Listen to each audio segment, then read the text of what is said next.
சிவன் நம்ம வாழ்க்கையில் வந்த அப்புறம் நம்ம உணர வேண்டிய மிக முக்கியமான விஷயம் ஒன்று என்ன அப்படின்னா, நம்ம வாழ்க்கையில் நடக்கிற எல்லாமே அவரோட விருப்பத்தோடு தான் நடக்குது, அவருக்கு தெரிஞ்சு தான் நடக்குது அப்படிங்கிறத நம்ம உணர்ந்துட்டோம் அப்படின்னா, எந்த துன்பம் வந்தாலும் மனசு கஷ்டம் வந்தாலும் தைரியமாக இருக்க முடியும்.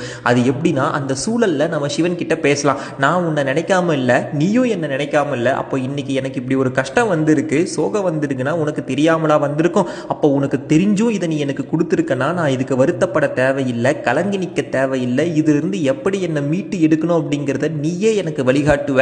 நீ என் கூட இருக்கனால இன்னைக்கு என்ன நடக்கும் நாளைக்கு என்ன நடக்கும்னு நினைச்சு நான் பயப்பட தேவையில்லை. ஏன்னா இன்னைக்கும் சரி இல்லை என்னைக்கும் சரி எனக்கு எல்லாமே தருது நீதானே. அப்போ உனக்கு தெரியாம என் வாழ்க்கையில என்ன நடக்க போகுது, என்னால தாங்க முடியாத வழியை என்னைக்கும் நீ வந்துட்டு தரப்போறது இல்லை. எனக்காக எல்லாமே நீ பார்த்து பார்த்து செய்வ. அப்போ நான் எதை நினைச்சும் கவலைப்படாம உன்னை மட்டுமே நினைச்சிருப்பேன், மற்றதெல்லாம் நீயே பார்த்துப்ப. ஏன்னா உனக்கு தெரியாம என் வாழ்க்கையில எதுவும் நடக்க போறது இல்லை. சிவாய நமக. திருச்சிற்றம்பலம்.